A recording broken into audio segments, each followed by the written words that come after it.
Make us instruments of your peace. Where there is hatred, let us sow love. Where there is injury, pardon. Where there is doubt, Faith. Where there is despair, hope. Where there is darkness, light. And where there is sadness, joy. O Divine Master, grant that we may not so much seek to be consoled as to console, to be understood as to understand, to be loved as to love. For it is in giving that we receive, it is in pardoning that we are pardoned, and it is in dying that we are born to eternal life. Amen. WESN.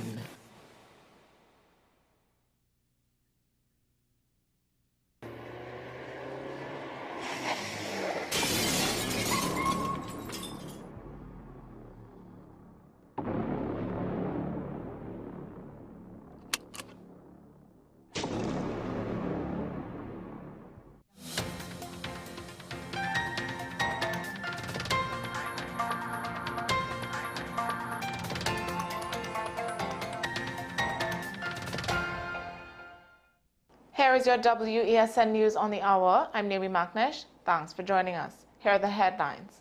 Officer killed, another wounded in early morning Guapo shooting. Penal Presbyterian Primary celebrates iconic TNT with annual walkathon. Finance Minister heads to Paris to sign treaty aiming to remove TNT from tax blacklist. And OCS denies claims of oil threat at Studley Park landfill. Now for the details. A tragic start to the morning as a police officer was killed and another wounded in a shooting incident in Guapo. Constable Krishna Banaha, attached to the Superior CID, lost his life after gunmen opened fire on officers during a routine patrol on St. Rose Street. Both Banaha and his colleague Corporal Mohammed were struck by bullets. The officers returned fire, hitting one of the suspected attackers, who later died. Banaha was pronounced dead at the Point Fortin Hospital at 5:20 a.m., while the injured officer was receiving medical treatment. Police from the Southwestern Division are actively searching for other suspects involved. Investigations into the incident continue. Staff and students of Penal Presbyterian Primary School took to the streets on October 24th for their final annual walkathon. Themed iconic TT, people, places, and practices, the event aimed at building national pride showcased vibrant tributes to Trinidad and Tobago's heroes, landmarks, and values. Elder Carlisle Mohan led a prayer to start the event, with students, parents, and police joining in. Classes highlighted icons like Dr. Eric Williams and Brian Lara, landmarks including the Pitch Lake and Caroni Bird Sanctuary, and values such as respect for diversity and environmental care. Following the walkathon, the Diabetes Association provided free health screenings. The school hopes this message of civic responsibility will inspire young citizens.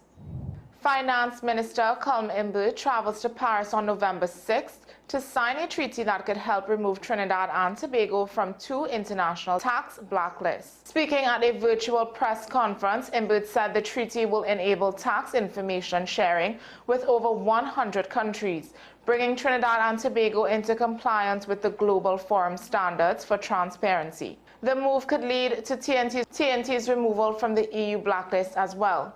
Imbu added that Minister of Public Administration Alison West will act as Finance Minister in his absence. The minister also shared updates on the property tax, noting that over $105 million has been collected so far. Tax notices now have a deadline of December 20th without penalty. Additionally, recruitment is underway to staff the Trinidad and Tobago Revenue Authority as it moves closer to full operation. The Office of the Chief Secretary has denied a recent report alleging environmental risks from improperly disposed oil at Tobago's Studley Park landfill. In response to a November 3rd article which suggested oil was spilling from pits into the soil, the OCS stated the claim was inaccurate and misleading. Chief Secretary Fali Augustine ordered the Tobago Emergency Management Agency to investigate. TEMA found no evidence of oil leakage, confirming the soil remained unaffected. Augustine noted that the pits were created with approval from the EMA and OSH officers and are regularly monitored for any signs of spillage. The THA remains in contact with the Ministry of Energy for final disposal of the oil from a February barge spill, stressing the importance of a swift resolution. Well, that's news to the hour on WESN. I'm Naomi Macnish. Thanks for watching.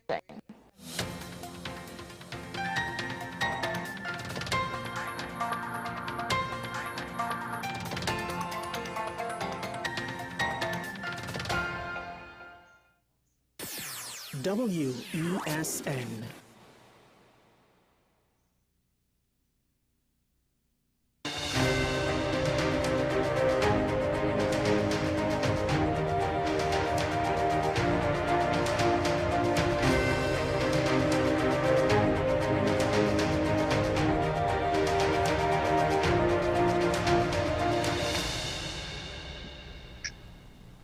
Hello there, welcome to AM WESN Content Capital. I'm Keaton Shaw. Thank you very much for joining us for this edition of the program. We've got a packed show for you this morning, so let's not waste any further time. It's not news anymore. Donald Trump has been elected the 47th President of the United States of America. And though it's not news, the debate continues with everyone having an opinion, not everyone necessarily expressing it, but Trinidad and Tobago citizens certainly had their say over various channels, whether it be on social media. We saw some articles across various media outlets here, and there was a Make America Great Again viewing party that took place on Tuesday night, the night of the election, of course, at Cipriani Boulevard. Now, that turned out to be quite exciting because there were predictions that the election was extremely close. It was going to be too close to call. In fact, at one point it was being suggested that it was a matter of 2 electoral college votes that could mean the difference between losing or gaining the White House for Kamala Harris or Donald Trump. In the end, Donald Trump blew Kamala Harris out of the way. So let's get into that conversation this morning about Donald Trump and how is there a Make America Great Again movement in Trinidad. Where did that stem from? I'm joined this morning by the organizer of the event on Tuesday night, former journalist E. George. Good morning, Miss George, and welcome to the program. Good morning, Mrs. Sean. Thank you for having me. Are you still celebrating? Of course I am. I'm going to be celebrating for the next 4 years. 4 years. How did this Make America Great Again movement, this Trini Donald Trump supporter group start up? I mean, where did this really stem from? This is quite astounding to me. Well, it was a group of 3 of us, 3 friends. My friend Michael, who owns the building, which everybody would know by now, Michael Nahus, and then there's David, and then there's myself. And Mike and David were actually trying to, before I came into the picture. So we've all been very staunch supporters of the president. So they were actually trying to put together a little get-together at the building where about 50 of our friends would have come together and just looked at the election results from inside the building and relaxed for the evening. So David decided that we should do a brochure. So David does the brochure and sends it to me. So I sent it to about 15 people, like 5 people on my WhatsApp chat, my group. And then this brochure just went viral and it started to spread to the length and breadth of the country. And before you know it, countless people were calling me, begging me to be a part of it. So excited that this is actually happening in this country. They couldn't believe it was real. So most people that called at first, they were like, is this legitimate? Or is this like a scam? I said, no, it's real. It's authentic and it's really happening. And so many of them were like, we want to be a part of this. You know, we cannot believe this is happening in our country. And the reality is that,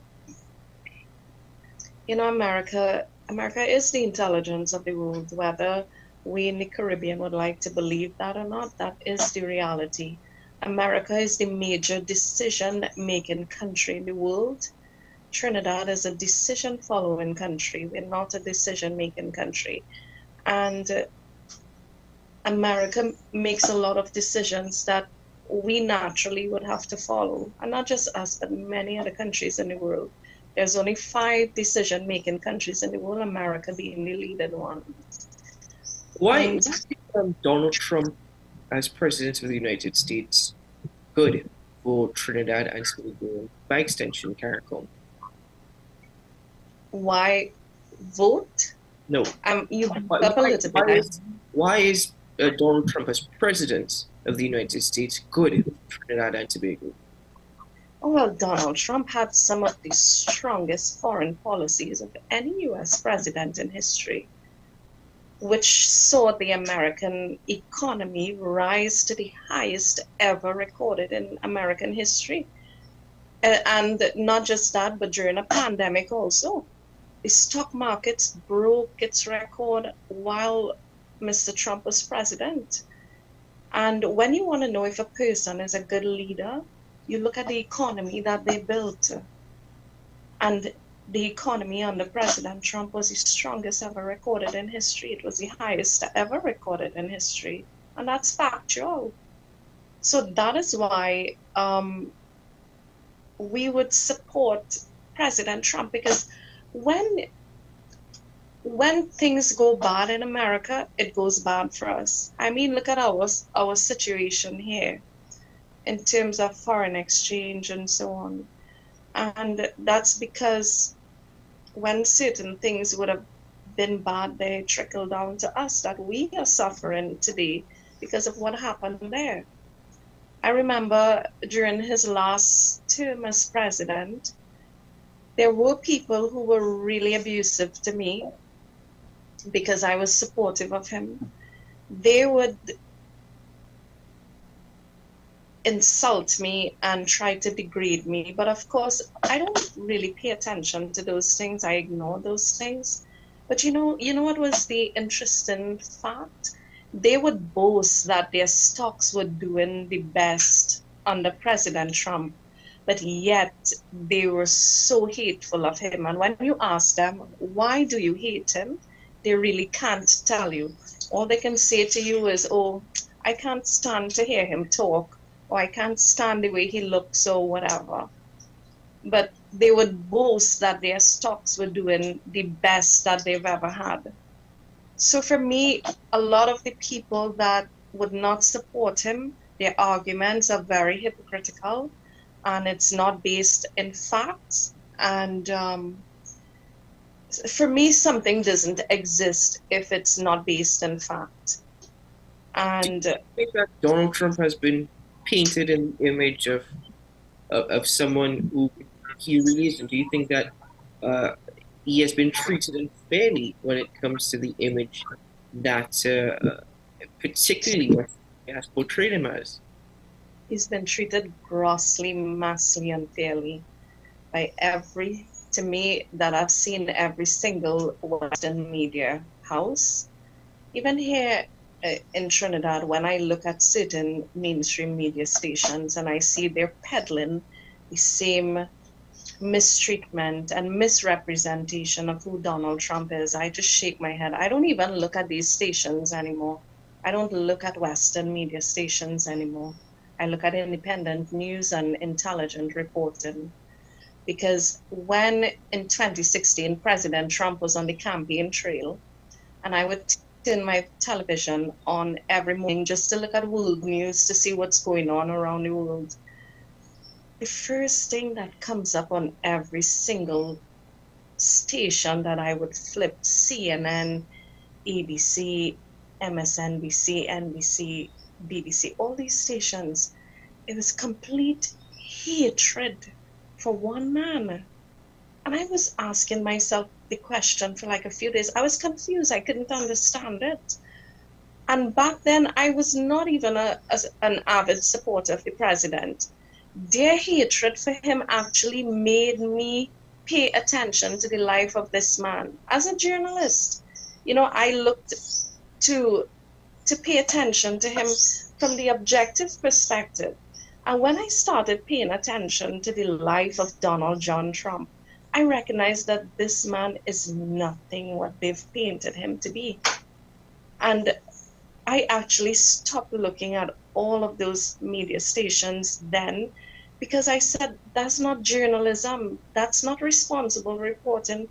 That's extreme hatred towards one person. And I can't consume that. That's toxicity. It's damaging to your mental psyche. And it actually, that sort of hatred actually molds a person's mind when all they see is one narrative, and they allow themselves to view that one narrative and not use their God-given intuition, which was naturally given to us by God, to make judgments of our own. Let me ask you if in your opinion that Donald Trump has been misrepresented or treated unfairly by Western media, which clearly, in your opinion, has influenced others in their thinking of Trump. Earlier in this conversation, you indicated that you support his foreign policy. He's had some great economic policy. Could you be more specific? What policies of Donald Trump has been beneficial? What of his policies in particular have you seen as being successful? Okay, so one, Donald J. Trump was the only US president in decades to stand up to China, who had been taking advantage of the American people for far too long. He was the only president that threatened the Chinese president that if he does not give the American people breaks on their taxes. So China was actually using America's resources to enrich themselves, the Chinese government, and they were heavily taxing the American people while they were benefiting most of everything. And that went on for decades. And President Trump was the only person that threatened to put tariffs on China if they did not fix that situation. One. Two, President Trump was the only US president to ever be able to step foot into North Korea. North Korea was on the brink of, like... Didn't Bill Clinton step foot in North Korea? Sorry? Didn't Bill Clinton step foot in North Korea? No, not to my knowledge. Donald J. Trump was the only US president to ever step foot into North Korea. I think Bill Clinton... Korea. Kim Jong-un at the time was actually planning an attack on American soil. And Donald J. Trump was the one that was able to go into North Korea and stop what he was planning to do. And instead of both leaders engaging in war, they engaged in peace deals and business deals, which only built the American economy. Throughout the Middle East, President Trump was able to initiate peace deals rather than war. War benefits nobody besides the persons who are making the weapons and the persons who are enabling the war. It does not benefit the people. President Trump does not believe in war. And he was the only US president in about 47 years of history, up until the time that he was president, to never take the American people to war. Instead, he brought home his troops to their families and made peace deals and business deals all through the Middle East, which only benefited the American economy. Isn't he the same president, however? Again, I understand what you're putting forward, but isn't he the same president that said Rocket Man will be met with fire and fury? So I know that you said he doesn't believe in war, but he has made some significant threats. I mean, even you said he threatened China, which could be seen as a form of economic war if pressure wasn't bowed to. So he doesn't believe in war, but he certainly has a way of words in pushing the notion of war. Well, the thing with President Trump is that he's a very serious person, and he's not a person to be taken lightly. And if he says he's going to do something, he's going to do just that, what he says he's going to do. on his campaign trail, he said he was going to bomb the SHIT out of ISIS. In his first month as president of the United States of America, he did bomb the SHIT out of ISIS, and ISIS no longer existed after that. So he has a reputation of when he says he's going to do something, he's going to do it. And it's not today that world leaders know who President Trump is. They've known him before. He's been a billionaire businessman. Before he got into politics, he was never a career politician. He was a businessman, the billionaire businessman before he got into politics. But And he did also say that he was going to build a wall. And that was something that got a lot of his supporters upset because it didn't come to fruition. He was going to make Mexico pay for that wall. And then the other thing that he said he was going to do, he was going to bring peace to the Middle East, which whilst he created diplomacy, or he was influential in creating diplomacy between Israel and the United Arab Emirates, he also had a plan for Israel and Palestine that never happened. Okay, so to answer your first question, a wall does not necessarily mean a tangible wall or a wall made out of bricks. A wall could be a maritime wall. It could be an unseen wall, like an iron dome that Israel. Sorry, Tilty. Come on from there, baby. Sorry. Oh my gosh. It's fine. It happens. It's fine. No worries at all. Go on, continue. Oh my gosh. Yeah, so a wall doesn't necessarily have to mean a tangible brick wall. It could mean an iron dome like Israel has, or a maritime wall. Well, no, maritime, because maritime is for the ocean.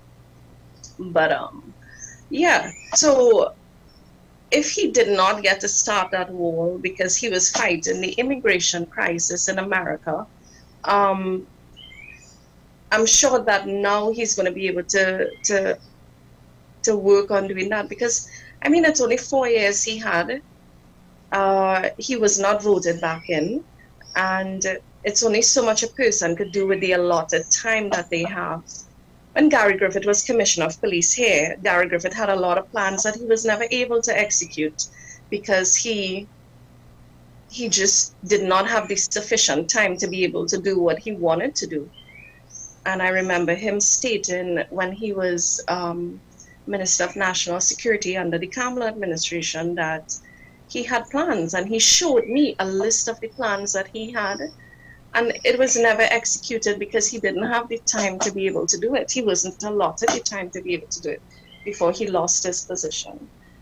So I think President Trump did a great deal when he was president, and maybe the wall was something that didn't actually happen, but I'm sure that if he is still going to continue with that objective, it's going to be executed.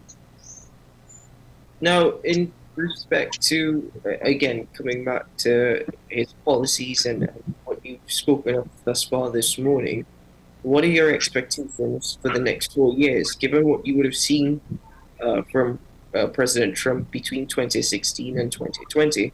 What are you expecting over the next 4 years from Donald Trump?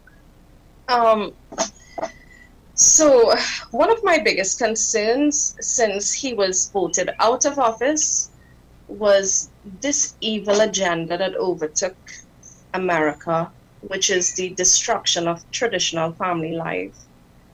And laws were passed in America that permits a woman to be able to murder a baby in her womb, a fetus in her womb, up to 9 months of pregnancy.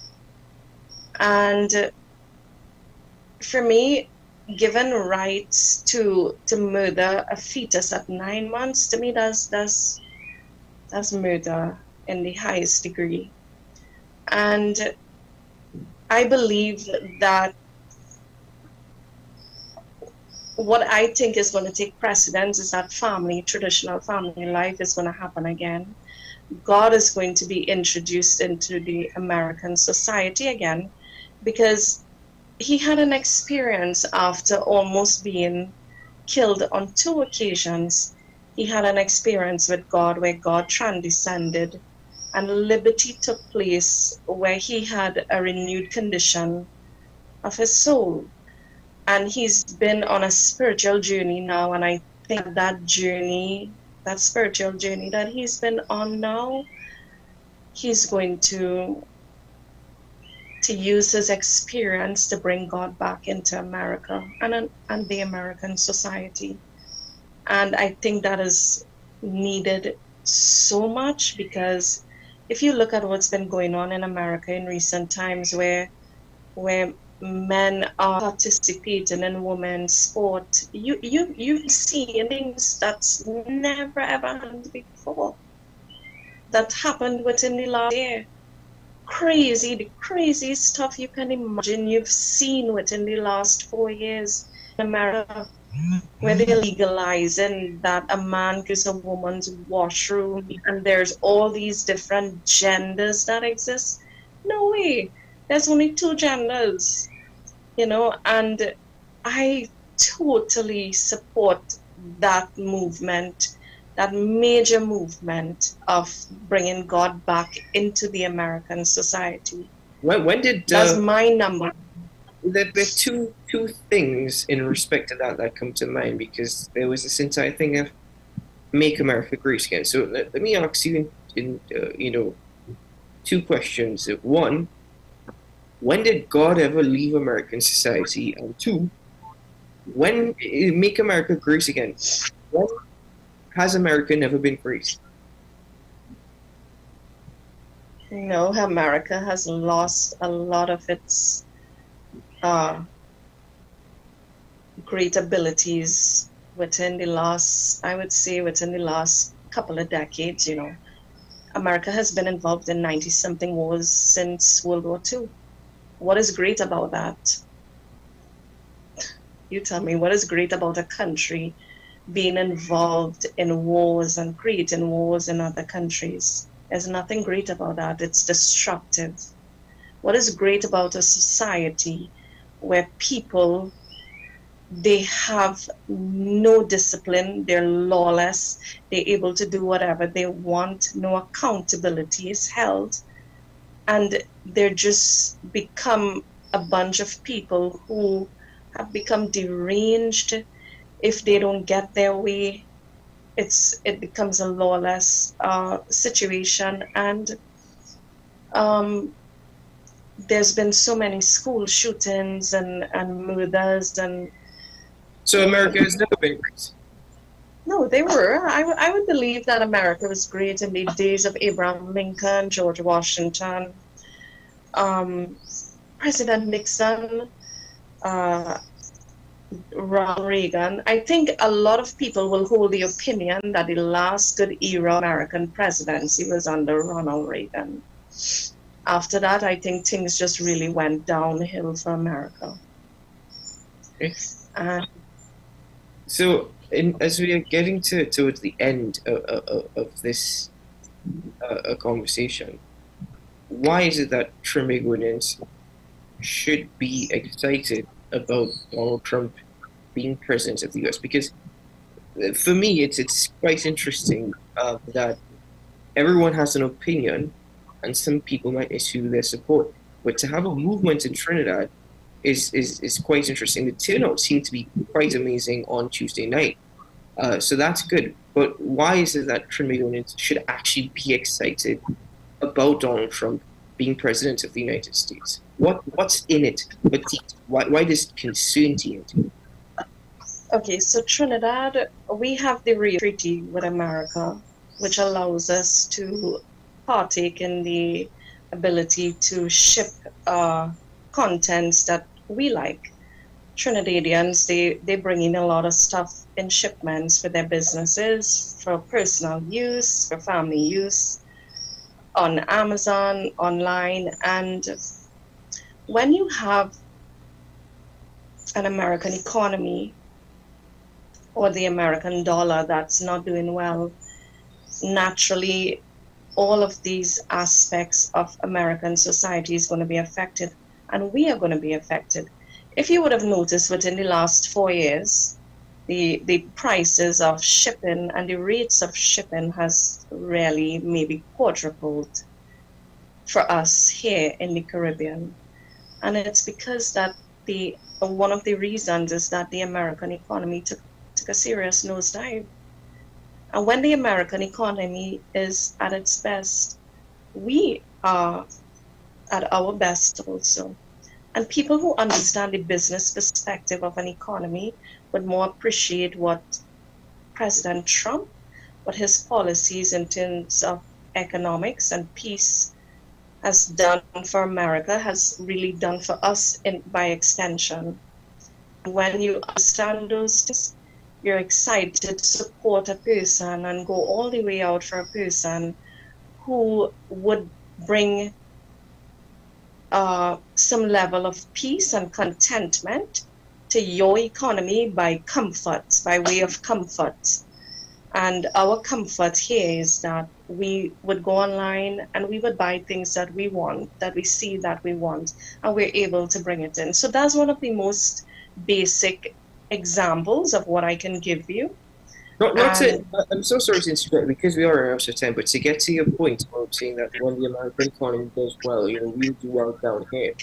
If the American economy experienced significant or the best growth in its history between 2016 and 2020 under Donald Trump, TNT didn't face that. TNT faced a decline in economic activity. In fact, we faced a lot of difficulties, and we're still facing such difficulties. Okay, so I think our Prime Minister Rowley, when he took office, Prime Minister Rowley was, so I'm saying this based on the research and the analysis that finance experts would have done. And they said that when the Prime Minister came into office, he met an almost collapsed economy.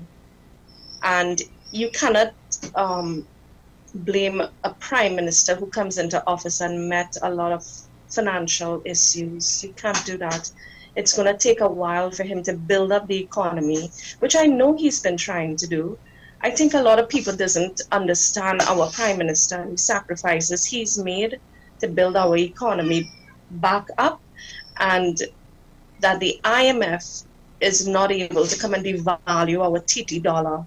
Because in his early stage as Prime Minister, the IMF, there were actually talks of the IMF coming into our country to devalue our TT dollar. And he had to work behind the scenes, and most people don't understand this. They just see, they just look at whatever they told on media or the radio stations, and they see things just from the outward perspective. But the inside perspective is a whole different story. And our Prime Minister has actually done a lot to try to keep our economy afloat. And that's reality. So it's like I said, when President Trump was in office, he did not get to accomplish all that he wanted to in 4 years. Our Prime Minister still has a lot to do. Is he doing all that he should do? I can't say, but I do know he's done a lot to try to build back our economy. It may come in the terms of taxing its citizens. I think people are rebelling against the property tax, and they should not, because we've been paying very little money for property tax for far too long, for forever. And when you look at what is being charged now for property tax, for a simple home, maybe a 3-bedroom home that's not being rented and so on, it's like about $1,000 a year premium. Ms. George, I'll tell you what, I'm glad that you have an opinion on this. Unfortunately, we are out of time, and I'm so sorry to have to cut you in the middle of that particular conversation, but I welcome you back to AM Prime anytime to share your opinions and thoughts on these topics, and I certainly look forward to such conversations. But unfortunately, we have reached that end point. I want to thank you, though, for joining us on the program this morning and for sharing really your opinions of what's happening with us. Thank you very much. You're very welcome, and thank you for having me. It was my pleasure. All the very best. Until the next conversation. Okay, take care of yourself. All right, ladies and gentlemen, again, I'm sorry we had to cut Mr. George there, but time, as I said, that program going to take a break and welcome our next guest, because we're not necessarily speaking about the United States, but we're speaking about the US dollar and foreign exchange in Trinidad. We'll be right back after this.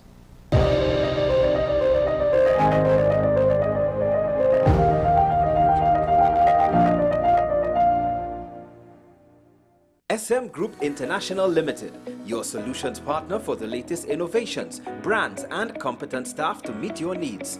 We provide products and services in the following divisions: executive services, event rental and services, power and heavy equipment, construction and property management, food and beverage, aggregate and sales and distribution. Check out more on our products and services at www.smgrouptt.com. Contact us at 221-7445 or email at info@smgrouptt.com.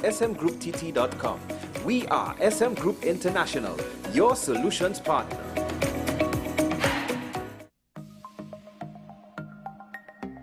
Knowing how to tell authentic is as easy as 1, 2, 3. Find it, match it, search it. Step 1. Find the style number on the tag. Step 2. Match the style number inside the jersey with the number on the tag. Step 3. Search it. A quick Google search of the style number will verify the jersey is authentic when the search results match the jersey being searched. Don't be fooled by counterfeit jerseys. Before you buy, remember to find it, match it, search it. Fan Zone, 2 locations nationwide: Center City Mall, Chaguanas, and Movietown, Port of Spain. Nationwide delivery available. Transform your home with PCU Plus. From stylish furniture to the latest appliances, we have everything you need to create your perfect space. At PCU Plus, we offer fair prices and affordable financing options that are cheaper than hire purchase agreements. With convenient locations in San Fernando, Tobago, Arima, and our lifestyle showroom in Barataria, you're never far from the best deals. Visit PCU Plus today and discover why we're the top choice for quality furniture and appliances. PCU Plus. Quality you trust, prices you'll love. Visit one of our locations or find us online to start transforming your home today.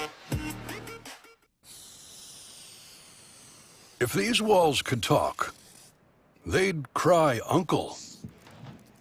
They didn't plan to become offices or yoga studios. But they've stood by us, even when we got a little stir-crazy. For that, they deserve some thanks. They deserve Benjamin Moore. Money is something we all deal with, but how many of us truly understand it? What if you could make better decisions with your money? Decisions that secure your future, protect your family, and bring you peace of mind. I'm Darren Jacobs, and I'm here to help you make sense of your dollars. Welcome to Dollars and Cents, the show that breaks down the financial world in ways that matter to you. No jargon, no confusion, just real conversations about money, your money. So join me every Wednesday at 10 a.m. on WESN for Dollars and Cents.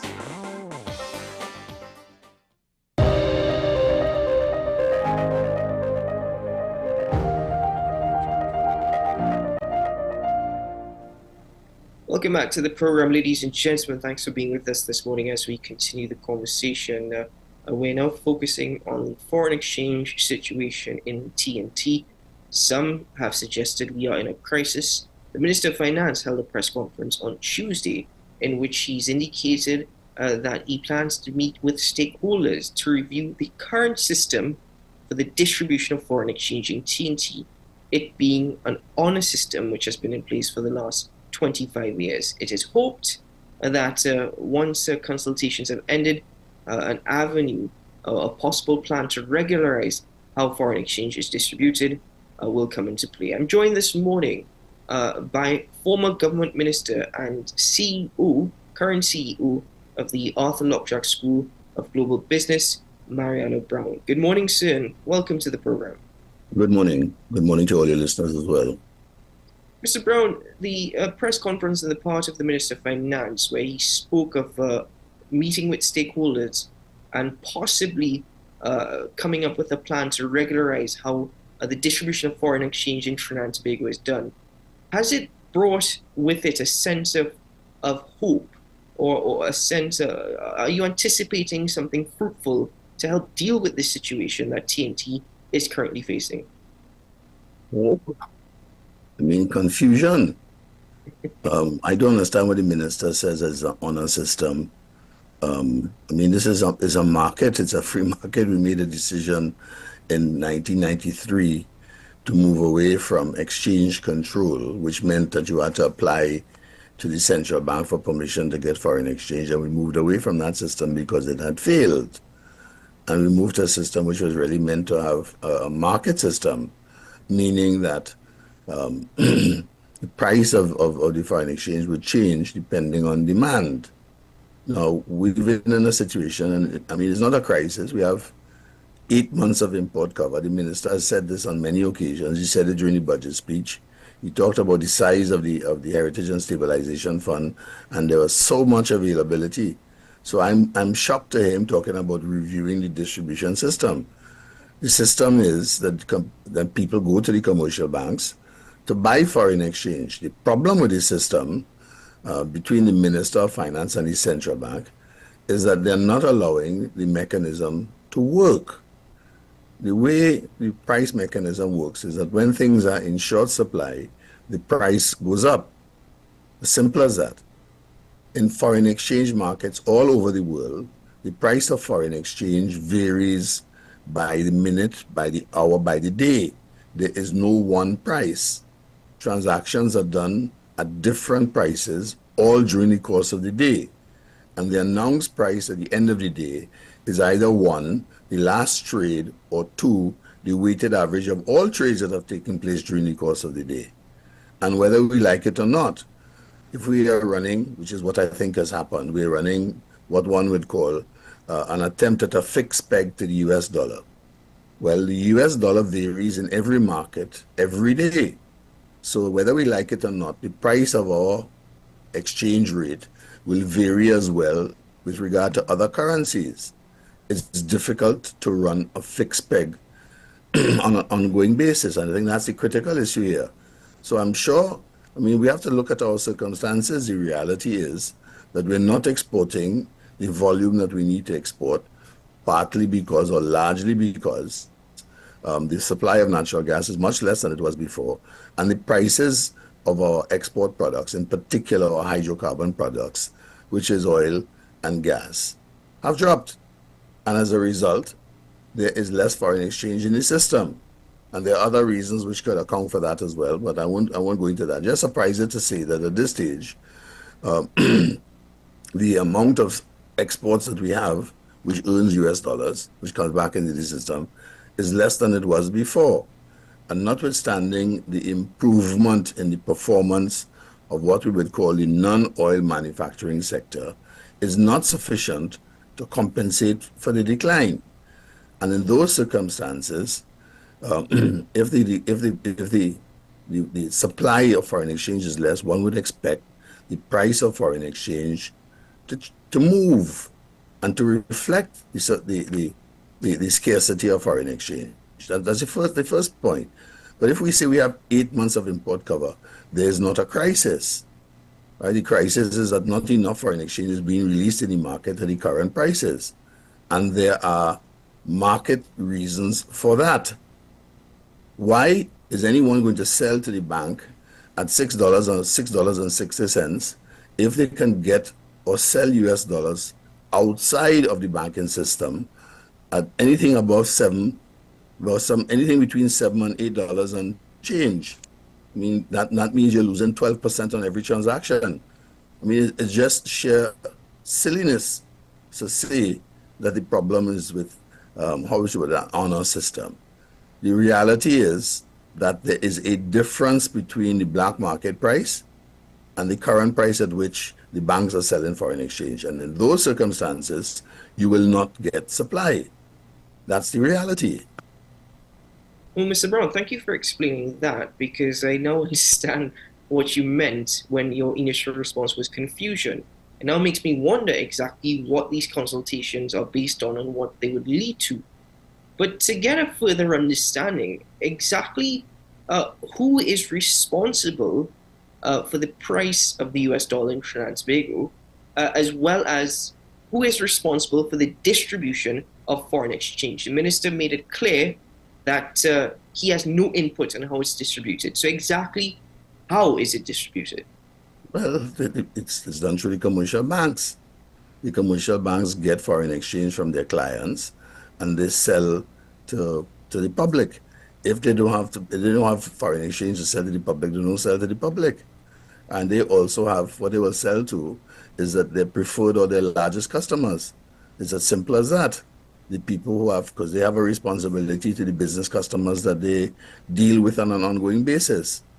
So let's go back to what the law is. The law and the central bank is responsible for all monetary transactions in this country. Buying and selling of foreign exchange is a monetary transaction. So the central bank is responsible. The keeper of the foreign exchange reserve is the central bank. So the only person who can release money into the system is the central bank, not the Minister of Finance. Right? So I'm not clear how the minister is reviewing the distribution of foreign exchange. That falls within the purview of the central bank. I don't know what that means. I know that he's created a window at the Export-Import Bank, which was done during COVID. He himself has said so, and he is saying it was a temporary measure and it shouldn't be there. And lo and behold, this week, he has reinstated it to the value of approximately 25 million. Well, he can't get the foreign exchange. He's not a dealer in foreign exchange. The person who recognizes and the entity which regulates foreign exchange dealers in the market is the central bank. So he has to come to an arrangement with the central bank to get the foreign exchange across to Exim Bank. And quite frankly, the distribution system for foreign exchange, as well as any other kind of market distribution with regard to money and the supply of money, has been handled by the central bank without any fuss for the last 25 years. We have a market problem. And the market problem is that the demand is greater than supply. If that's a market problem, the issue is not about distribution. The issue is about pricing and whether the minister wants to accept it or not. That is the problem. This goes into what you said previously about foreign exchange being treated like any other commodity, where demand and supply really affects or impacts on exactly how foreign exchange is distributed. But I'd like your opinion on a different suggestion that was recently raised, and that is in respect to TNT actually having the US dollar as legal tender. Consider making US dollars legal tender in the country. I see you're laughing, but I'm curious to know, what are your thoughts on that? Would that help the situation at all, or was that just seems to be just a crazy idea to begin with? Well, it's not a crazy idea. There are at least two countries in the region which has done it, right? Panama and Ecuador. All right. Once you do it and you move in that direction, well, you really don't need what you need a central bank for. You don't need a central bank, right? Because what happens on that basis, you earn foreign exchange, and everything is priced in US dollars. So bottom line, there's nothing else to do at that stage of the game. But what it does mean is that the government will no longer be able to run deficits. Right now, if you look at the way government has operated in the last, and this has to do with all Caribbean governments, we have all the Caribbean countries have a fundamental problem. Every country in the world, except a few countries, the great powers, don't have problem with foreign exchange. Why? Because they export more than anybody else. Right? The only country that exports less, or alternatively imports more than it exports on a continuous basis, is the United States government or the United States. And the only reason that they can afford to do that is people will accept US dollars in exchange for exports, for what they import. Right? And they're the only country that could do that. China could probably do it too, but most countries have to pay in some sort of exchange mechanism which reflects the prevailing level of transactions and what you would use the foreign exchange for to buy as a reserve currency. And there are very few of those. So the US dollar is number one, the euro is probably second, and you probably have the country that is fighting after that will be China and yuan. So that's a separate problem.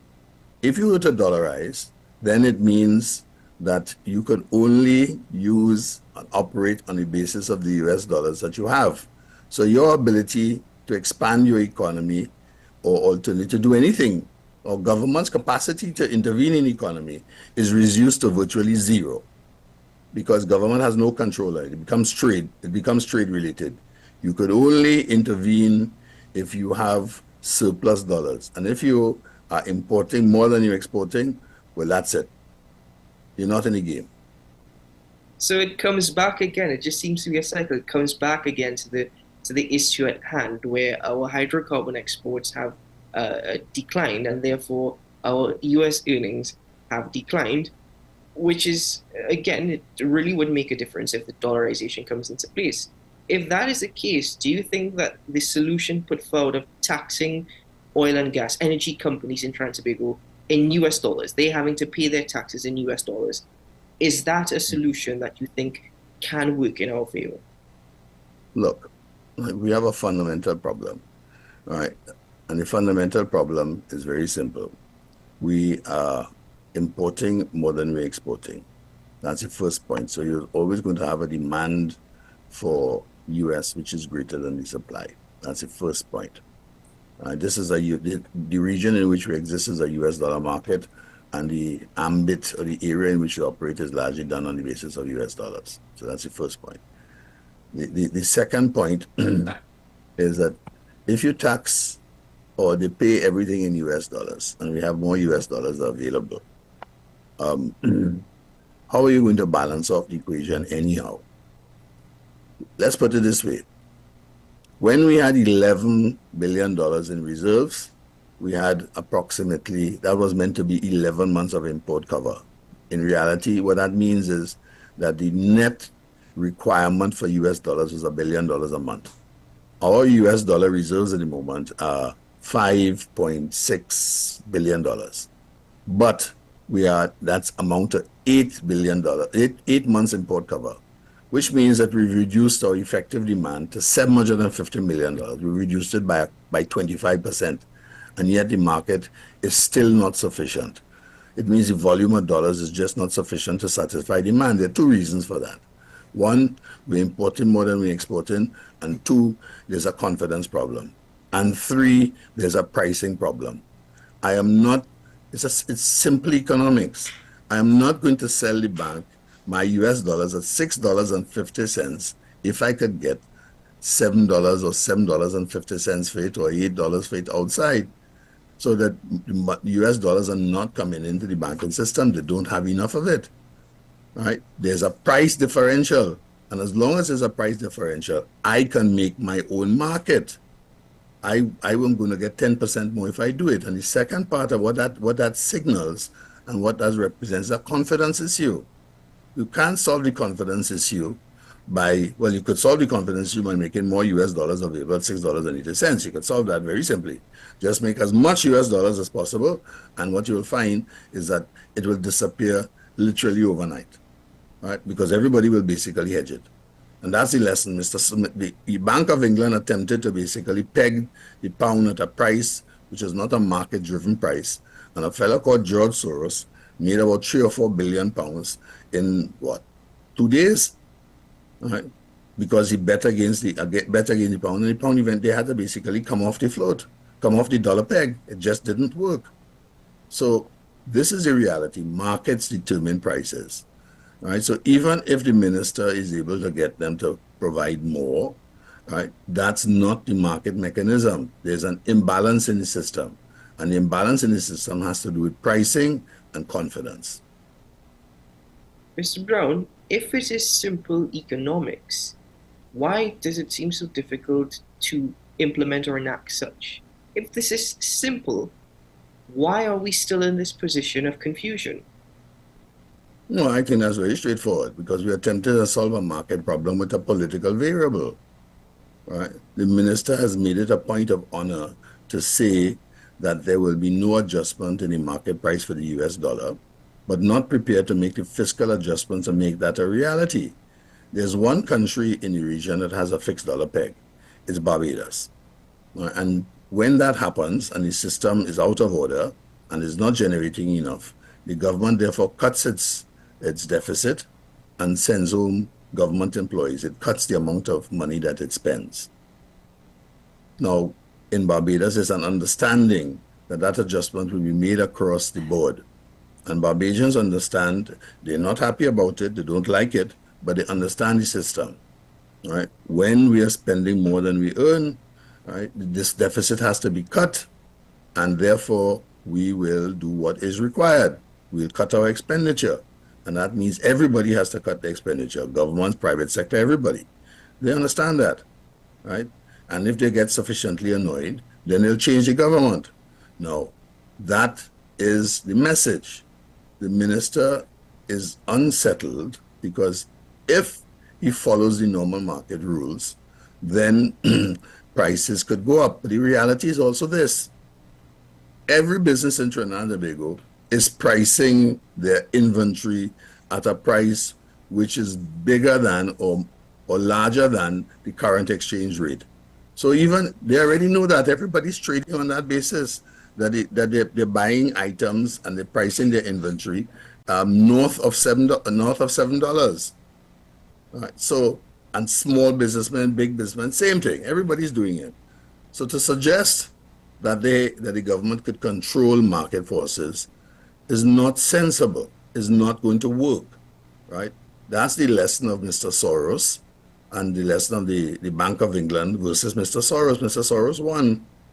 The government failed. You're not going to be able to beat market forces in this matter. You're not going to.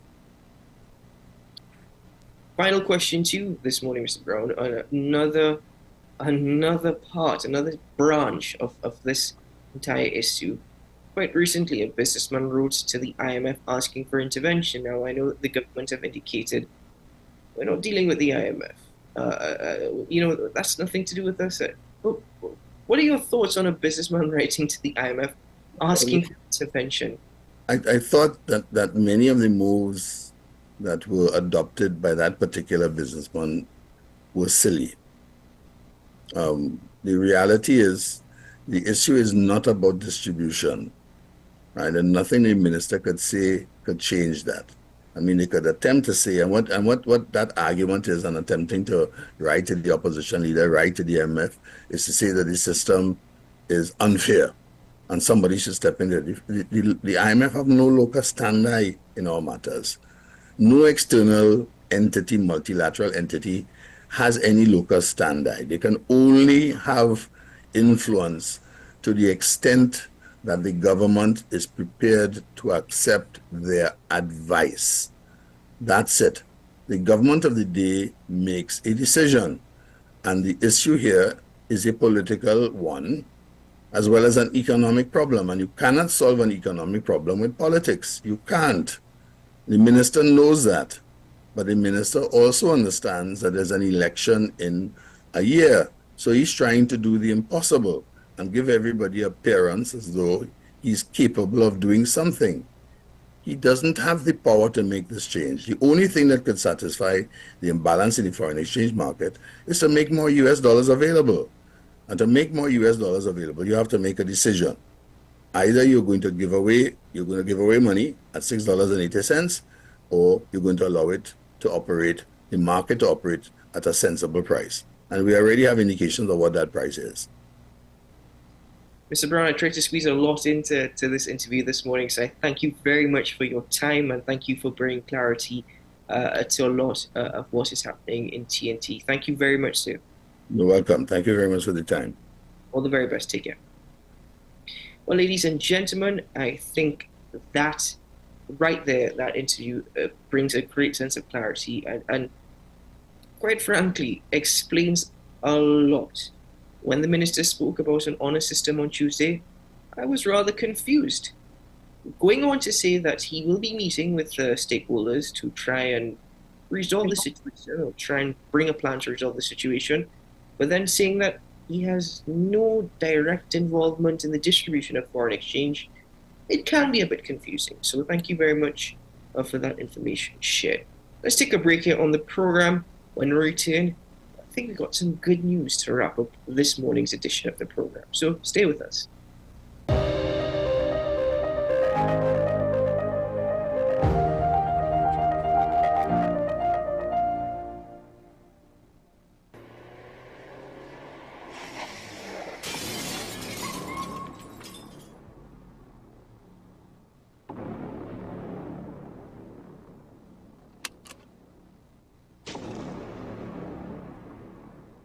Transform your home with PCU Plus. From stylish furniture to the latest appliances, we have everything you need to create your perfect space. At PCU Plus, we offer fair prices and affordable financing options that are cheaper than hire purchase agreements. With convenient locations in San Fernando, Tobago, Arima, and our lifestyle showroom in Barataria, you're never far from the best deals. Visit PCU Plus today and discover why we're the top choice for quality furniture and appliances. PCU Plus. Quality you trust, prices you'll love. Visit one of our locations or find us online to start transforming your home today.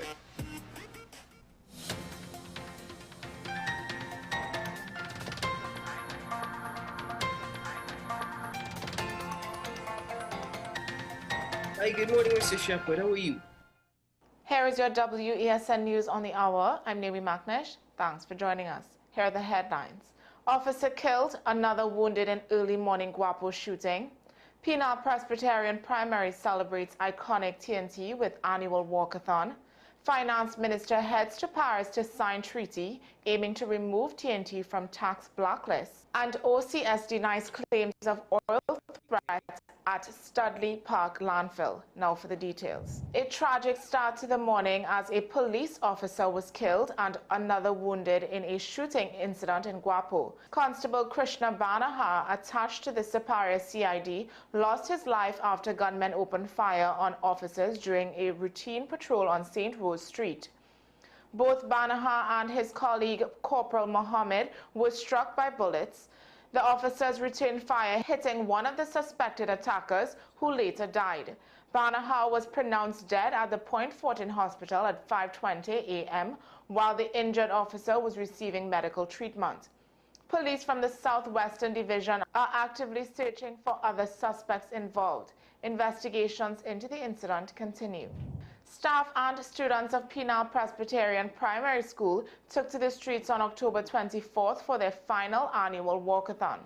Themed Iconic TT, People, Places and Practices, the event aimed at building national pride showcased vibrant tributes to Trinidad and Tobago's heroes, landmarks and values. Elder Carlisle Mohan led a prayer to start the event, with students, parents and police joining in. Classes highlighted icons like Dr. Eric Williams and Brian Lara, landmarks including the Pitch Lake and Caroni Bird Sanctuary, and values such as respect for diversity and environmental care. Following the walkathon, the Diabetes Association provided free health screenings. The school hopes this message of civic responsibility will inspire young citizens.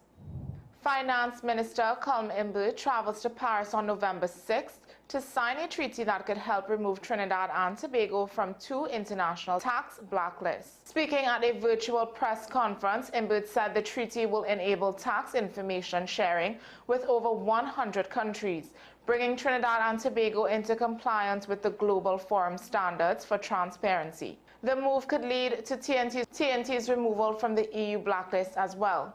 Imber added that Minister of Public Administration Alison West will act as Finance Minister in his absence. The minister also shared updates on the property tax, noting that over $105 million has been collected so far. Tax notices now have a deadline of December 20th without penalty. Additionally, recruitment is underway to staff the Trinidad and Tobago Revenue Authority as it moves closer to full operation. The Office of the Chief Secretary has denied a recent report alleging environmental risks from improperly disposed oil at Tobago's Studley Park landfill. In response to a November 3rd article which suggested oil was spilling from pits into the soil, the OCS stated the claim was inaccurate and misleading. Chief Secretary Fali Augustine ordered the Tobago Emergency Management Agency to investigate. TEMA found no evidence of oil leakage, confirming the soil remained unaffected. Augustine noted that the pits were created with approval from the EMA and OSH officers and are regularly monitored for any signs of spillage. The THA remains in contact with the Ministry of Energy for final disposal of the oil from a February barge spill, stressing the importance of a swift resolution. Well, that's news to the hour on WESN. I'm Naomi Macnish. Thanks for watching.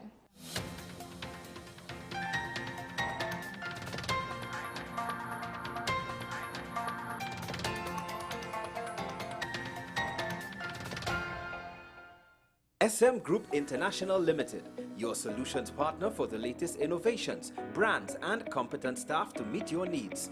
We provide products and services in the following divisions: executive services, event rental and services, power and heavy equipment, construction and property management, food and beverage, aggregate and sales and distribution. Check out more on our products and services at www.smgrouptt.com. Contact us at 221-7445 or email at info@smgrouptt.com. We are SM Group International, your solutions partner. If these walls could talk, they'd cry, "Uncle." They didn't plan to become offices or yoga studios, but they've stood by us, even when we got a little stir-crazy. For that, they deserve some thanks. They deserve Benjamin Moore. The home of Caribbean content is growing, and we welcome you to be a part of the #1 platform for young personalities who are driven to make a positive impact in society.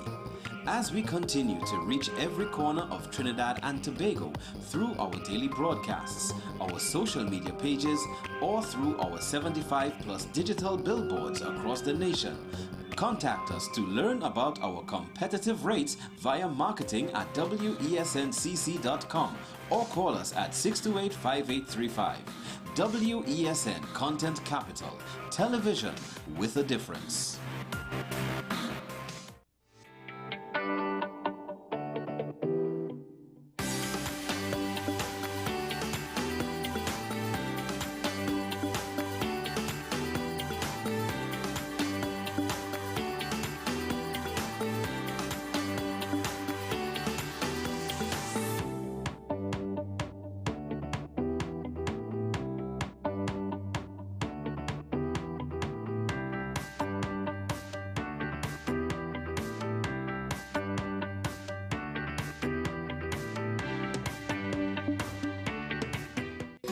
Take some time for yourself or spend some time with the family at Sandy Point Village Hotel.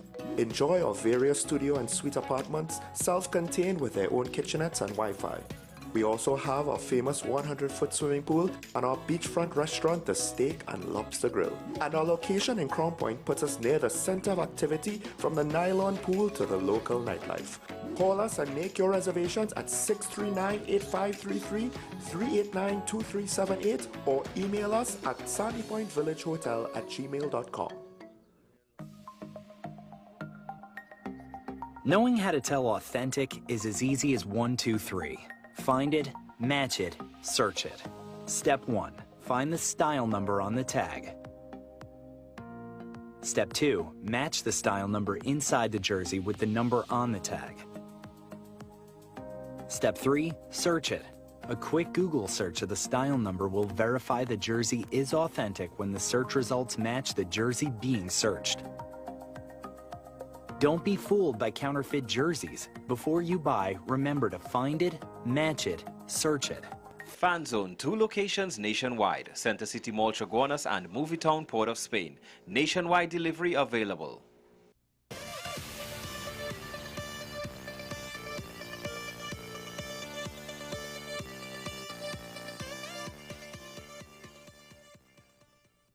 You are watching Strictly Legal on WESN Content Capital. Just give an overview of what exactly is that split arrangement. Nah, you don't need to register nothing. We can do that another time. But then it becomes a hit. and then everybody starts to want to claim. The laws that predate many of the independent countries' constitutions are going to be those colonial laws. We know there are an infinite amount of circumstances that would lead to a murder. I have a great idea and, I have a great concept, but until it's actually expressed, it does not become intellectual property. Accomplishments or targets of a forensic accountant is to quantify what may have been lost. We believe we defend criminals and we manipulated the law and we exploiting the system. A responsible journalist will reach out to the person who they have the information on for a comment.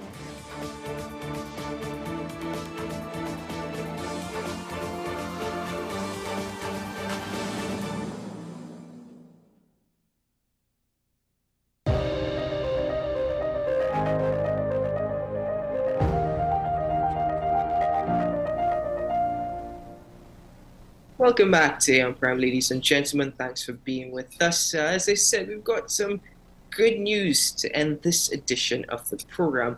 Oftentimes when you think about all the stress that is happening in TNT, we seem to forget there's still a lot of sweetness and still a lot of good.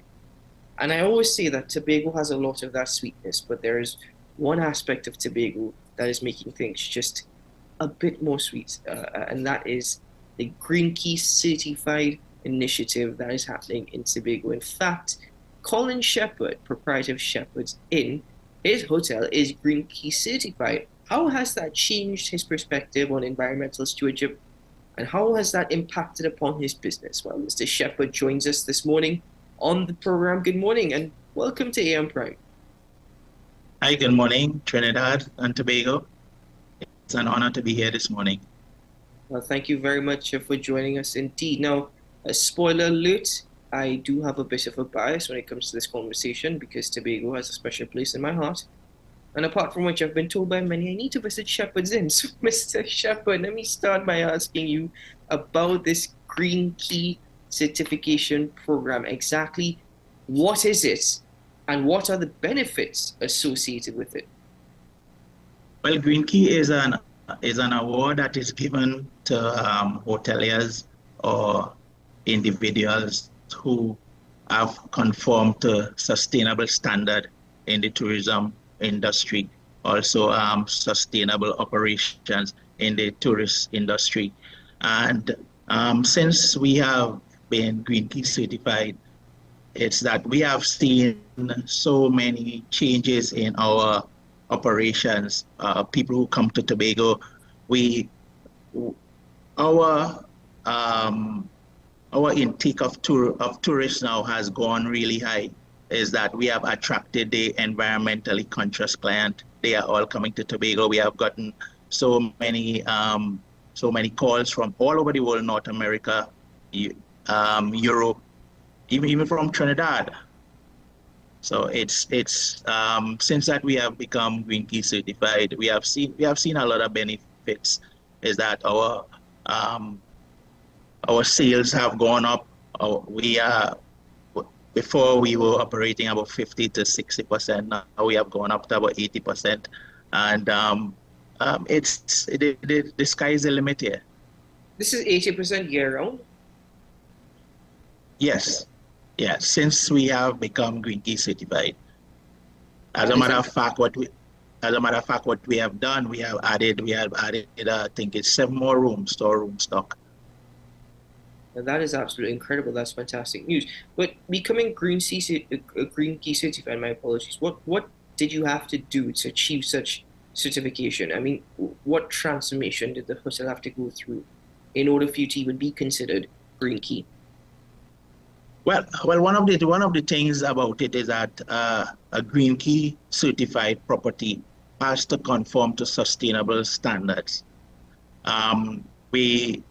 What we had to do, one of the things that we had to do, we had to change our whole mindset about our operations. Energy is one of the more important factors that we had to take into consideration. Is that we have reduced carbon footprints. Is we have changed out our lighting system. It's all about conserving energies. One one of the things that we have done is not just about ourselves, is that we also have gone through the community. I'm originally from Delford, and even our waste disposal, these are things that we looked at. The way how we utilize our energy, just informing staff, informing our patrons, simple things like taking the light off, taking off the air conditions. We have partnered with the ministries that we have using different air conditioning units. Is more environmentally friendly. We're using the R290. It's instead of the R410.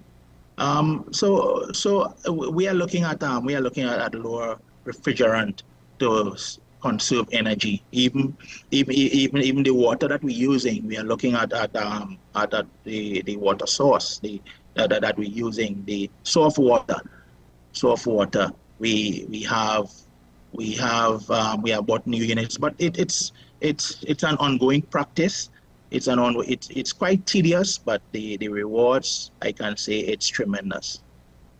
It does sound rather tedious. In fact, I'm curious to know how significant is the investment for your hotel in particular, actually, to achieve this label and all that it has had to go on through and all that it has to maintain.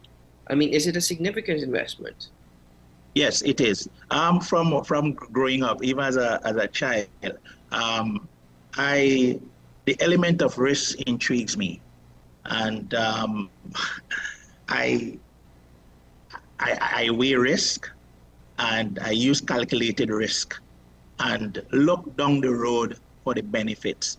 And I must say that getting into this whole program, when it was first introduced to me, we were looking, my team and I, we were looking about profit. Listen, let's get Green Key certified. We're gonna have more tourists coming to us.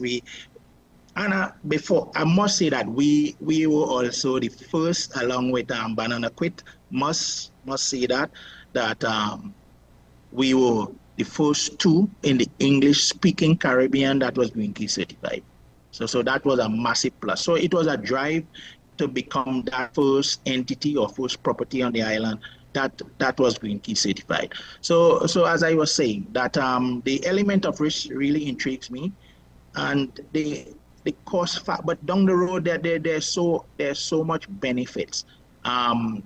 Presently, that we have changed, we are now operating on 60% solar.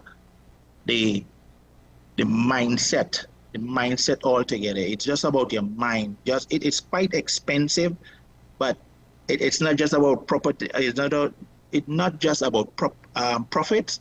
It's about we really enjoying what we are doing. 60% solar is incredible. That is excellent, and that is a target that everyone should aim for. You said that you've always been intrigued by risk. I mean, that's possibly what makes a good businessman, always weighing risk and willing to take a gamble if he sees it as being a profitable outcome. But that is the thing.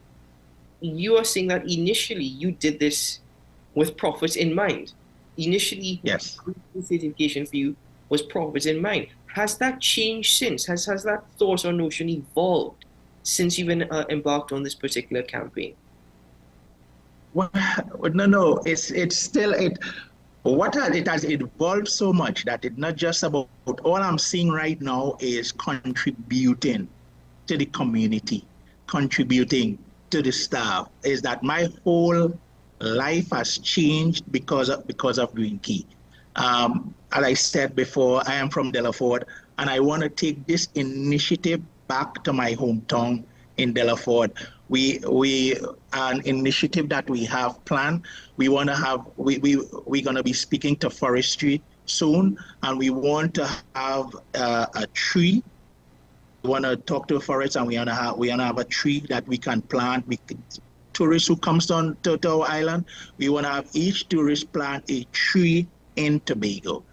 They can have their name on it, but it's something. It's a huge initiative, but this is something that I'm really planning on taking to forestry department so that I can partner.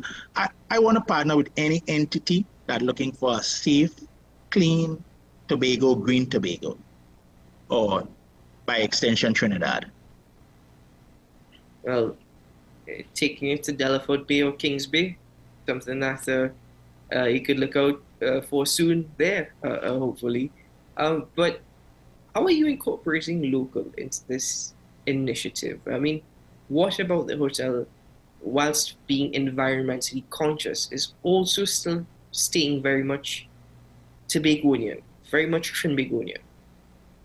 Well, like I said, I'm from Delaford, and our restaurant is called Betsy. So our first room in the hotel is named after Louis Door. As you enter Delaford, you reach Louis Door, and all the rooms are named after places in and around Delaford. So it's like a guest was in the hotel yesterday and he said, wow, this is Delaford, or country that comes to town. And we have names, although the names, and we have the description. Let's take, for example, room 12. Room 12 is called Majestan. Majestan is a place that we used to go at young kids. We used to go by Old Jane. That's we used to as guys, we raise mango trees. There's another place that called Salcapa. Salcapa is a place that it is said, or Uncle Helwin has rumored that it's a place where the last plantation slave was beaten. And we have Shaw Park. Shaw Park is a place where Uncle Hawthorne, Cousin Codrington, they plant their produce there. So it's Shepherdston is an oasis. It's Delaford that comes to town. We have a little waterfall right on our in our hotel. It's sort of a little of Kings Bay waterfall. It's a place that I used to go as a young boy and just relax, hear the water rushing. It's so soothing to the mind. So it's our reception is called Dallas. Yeah. I'm just beginning to wonder if this interview would have been a bit more productive if I had come to the hotel and actually done an interview, because I'm thinking about everything that you're saying. I'm picturing it in my head, and I'm saying it would be wonderful to just be there right now, because you see the pictures, I'm hearing the description, and I'm like, boy, am I missing out? That Mr. Shepard, I mean, you worked hard for this, sir. And that's the thing. Every morning you get to wake up and you get to see what you worked for and all that you worked for. And I think this is excellent. What role, or do you plan rather, on playing an extended role in helping perhaps other businesses or other initiatives like this on the island of Tobago? I know you've spoken a lot about Delaford, but beyond just Delaford, is there anything else you want to do to contribute to the level of environmental consciousness that currently exists on the island? Definitely. Well, first of all, I always believe in yourself, dealing with yourself. All right. So one of the steps that we have made is to put our house in order, or we are in the process of making sure that everything is in order. I don't want to just talk about an establishment, and we are having this interview, we're talking about Delaford, and someone comes to the hotel and realize that, whoa, that this is totally different from what was said on the interview. So we want to start with ourselves. So we are doing a lot of work within ourselves, making sure that we walk the talk.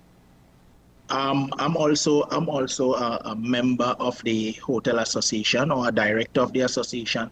And one of the things that I want to do, like I said, in the last few months, I was just dealing about ourselves, making sure that our product is a roadworthy one, and that when people comes to our place, that whatever we say is what it is. As I said, I'm a part of the Hotel Association, and one of the things that I want to do is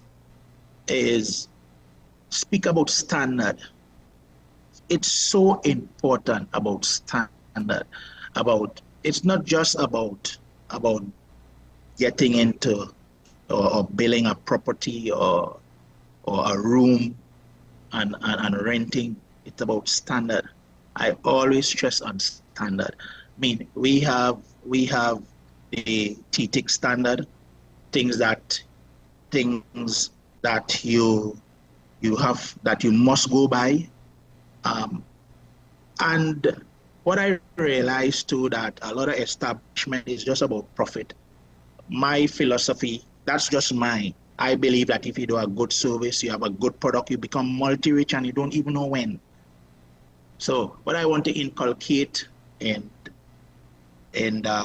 my colleagues is about standard. It's about standard. From time to time, we hear about you're coming to Tobago, the property is not up to standard. I came from very humble beginnings. I remember that I remember the ground, our kitchen, it was dirt ground. It was dirt, but it was so clean. It was of such a standard, and I am encouraging all operators to make sure that everything is up to standard. That's the first thing that they need to do. And in terms of standard, because it's very important that we do not have the cart before the horse. It's all about foundation. So yes, you might inculcate or or tell people about something about let's get green, let's conserve this. But the initials, if you do not have standards, if you do not set that in place, put that in place, then we do have a lot of problem. So as I said, I'm encouraging my colleagues right now, right, that just up the standard. Well, that's words of business wisdom being shared on your part, Mr. Shepherd. I mean, congratulations on all that you have been able to achieve, and to your entire team across in Tobago that have also made this possible. And continue your hard work and continue your advocacy. And certainly this is something, as you mentioned, standards, set standards for yourself and ensure that they are high and adhere to those standards, be consistent with such. So, Mr. Shepherd, thank you very much for your time this morning. And thank you for sharing with us all that you've done, all that you're doing, and all that you plan to do as well. Thank you so much, sir. Yes, and it was a privilege and honor to be here. And I would also like to thank you.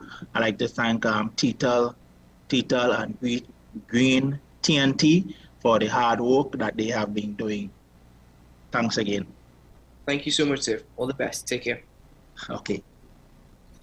Well, ladies and gentlemen, if you get the opportunity, and I certainly encourage you to check out Shepherd's Inn online, and you get a better picture of all that was described this morning. But I think in the environmental stewardship on the part of Mr. Colin Shepherd and his entire team, it's rather incredible.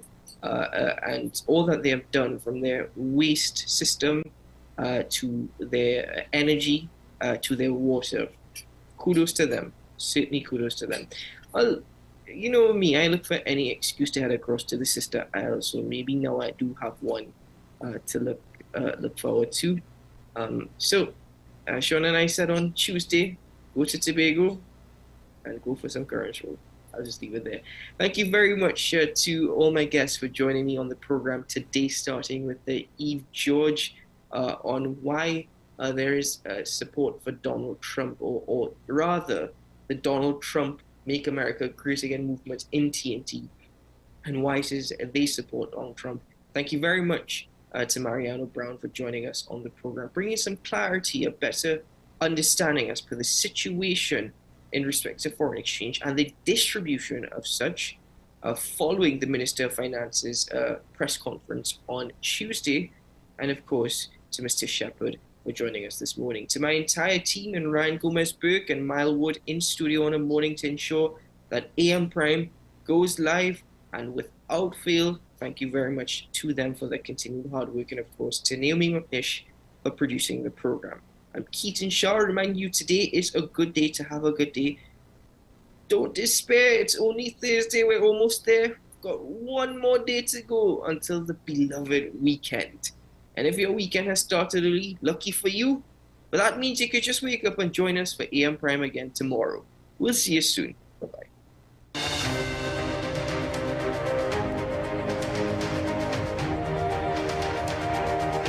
Okay, gentlemen, I shall see.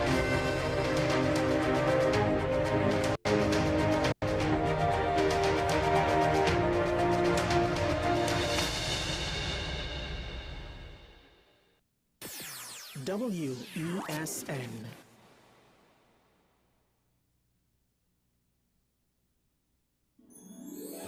This holiday season, bring the magic of Christmas home with WESN's Joy of Christmas. Relive timeless classics from the laughter to the heartwarming moments that make the season unforgettable. Hey, hey, hey, hey, light the lamp, not the rat, light the lamp, not the rat! Santa's coming to town! Oh my God! Oh, poor baby.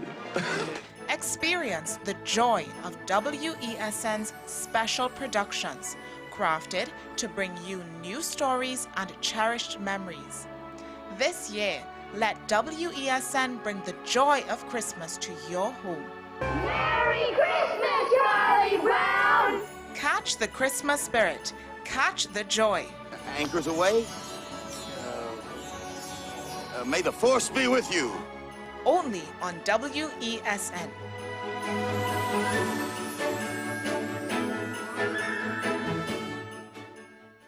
This is Face of Sports, WESN Content Capital.